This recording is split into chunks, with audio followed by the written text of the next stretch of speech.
The real success of Mega DSC is that even those who could not secure a post acknowledge that the process was there. దానికంటే ఏం కావాలి దిశ? అదే నాకు తృప్తి, దానికే reflection. Select అయిన డిఎస్సి విద్యార్థులు రోడ్డు మీదకి రావడం, ఉద్యోగాలు రాని వాళ్ళు కూడా ఫేర్గా సెలెక్ట్ అయింది, మళ్ళీ మాకు టర్న్ వస్తుంది అని వ్యవస్థ పైన నమ్మకం ఉంది. నేను ఒకటే హామీ ఇస్తున్నా, డిపార్ట్మెంట్ కూడా కోరుతున్నా, ఇంకా పటిష్టమైన విధానం ఏదైనా ఉందంటే అది కూడా ఎదగదాం. ఈరోజు మనం అందరం కూడా ఆలోచించుకొని టెక్నాలజీ వచ్చింది, టెక్నాలజీని ఉపయోగిద్దాం. సమర్థవంతమైనటువంటి విద్యా విధానమే కాకుండా పరీక్షల్లో కూడా రిఫార్మ్ తీసుకొద్దాం. పరీక్షల్లో కూడా రిఫార్మ్ తీసుకొచ్చి ఎక్కడ కూడా zero tolerance on exams leakage కానీ కండక్షన్లో కానీ. అదే సమయంలో ఒక నమ్మకాన్ని కలిగించాలి, విశ్వాసాన్ని పెంచాలి. తద్వారా మెరిట్ని ప్రమోట్ చేయాల్సిన అవసరం ఉంది. ఈ సభ ద్వారా మరి ఒక్కసారి అందరికీ హామీ ఇస్తున్నా, ఎట్టి పరిస్థితిలో ఎక్కడా అవకతవకలు జరిగినా ఈ ప్రభుత్వం జీరో టాలరెన్స్. అదే సమయంలో బురద జల్లితే కూడా zero tolerance. That is our commitment. ఆ కమిట్మెంట్ని ఎవరైనా సరే విభేదిస్తే మాత్రం జాగ్రత్తగా ఉండమంటున్నా. వీళ్ళు మాట్లాడతారు దేశం. ఇప్పుడు వచ్చుంటే నేను చెప్పుండేవాడిని, కాగితాలన్నీ ఇచ్చి ఎండగట్టేవాడిని, పారిపోయేవాడిని. సిగ్గు లేకుండా అసెంబ్లీకి రాదు, బయట పబ్జీలు ఆడుకుంటూ ఎక్కడ వీళ్ళందరూ మాట్లాడే పరిస్థితికి వస్తున్నారు. ఇది బాధ్యత కాదు. బాధ్యత కలిగిన వ్యక్తి అసెంబ్లీలో ఉండాలి. బాధ్యత కలిగిన వ్యక్తులు అసెంబ్లీకి వచ్చి మీరు డిమాండ్ చేస్తే డెఫినెట్గా మీరు చెప్పేది వాస్తవం అయితే మేము కరెక్ట్ చేసుకుంటాం. మీరు చెప్పేది వాస్తవం కాకపోతే మీరు మీ ద్వారా ప్రజలకు మీరు చెప్పేది అబద్ధమని నిలదీస్తాం.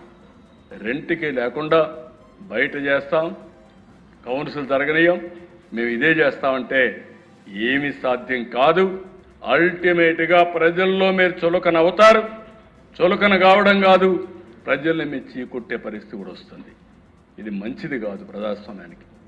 48 ఏళ్ళుగా నేను చూశాను దిశ. నా జీవితంలో మొట్టమొదటిసారిగా ఒక రాజకీయ పార్టీ 2.5 సంవత్సరాల నుంచి అసెంబ్లీకి రాకుండా చూడడం మొట్టమొదటిసారి దిశ నా జీవితంలో. ఇది దీనికంటే ఏం కావాలో దేశ వీళ్ళకి? మళ్ళా జీతాలు తీసుకుంటున్నారు, మళ్ళా వీళ్ళకి ప్రివిలేజెస్ కావాలి బయట. ఏంటంటే ఇది బాధ్యత ఉండాలి. నేను అందుకే చెప్పాను, నేను 2047 ప్రతి ఒక్కరికి అది ఉంది. నేను అక్కడ ఉండేవాళ్ళు ఏం చేశారో వాళ్ళు ఆలోచించుకోవాల్సిన అవసరం ఉంది. కాబట్టి మళ్ళీ చెప్తున్నా, ఎక్కడా అవకతవకలు జరగలేదు, జరిగితే ఉపేక్షించే సమస్య లేదు. అదే సమయంలో భవిష్యత్తులో ఇంకా మెరుగైన ఆలోచనలు ఉంటే ఎవరిచ్చినా సరే అవి కూడా తీసుకుంటాం. ఇంకా పగడ్బందీగా భవిష్యత్తులో పరీక్షలు కండక్ట్ చేయడానికి ఈ ప్రభుత్వం సిద్ధంగా ఉన్నామని మరొక్కసారి తెలియజేసుకుంటూ, ఈ విషయాన్ని చదివించే తల్లిదండ్రులు అర్థం చేసుకోవాలని కోరుతున్నా. మభ్యపెట్టి మీలో అనుమానాలు క్రియేట్ చేసి అదే మరి ఏదో అడ్డదారులకు వెళ్తే ఏదో ఉద్యోగాలు వస్తాయని మోసాలు చేసే పరిస్థితి కూడా వస్తున్నారు. ఇది కరెక్ట్ కాదని మరొక్కసారి మీకు అందరికీ విజ్ఞప్తి చేస్తూ ఈ అవకాశాన్ని ఇచ్చిన మీకు మనస్ఫూర్తిగా ధన్యవాదాలు. Thank you.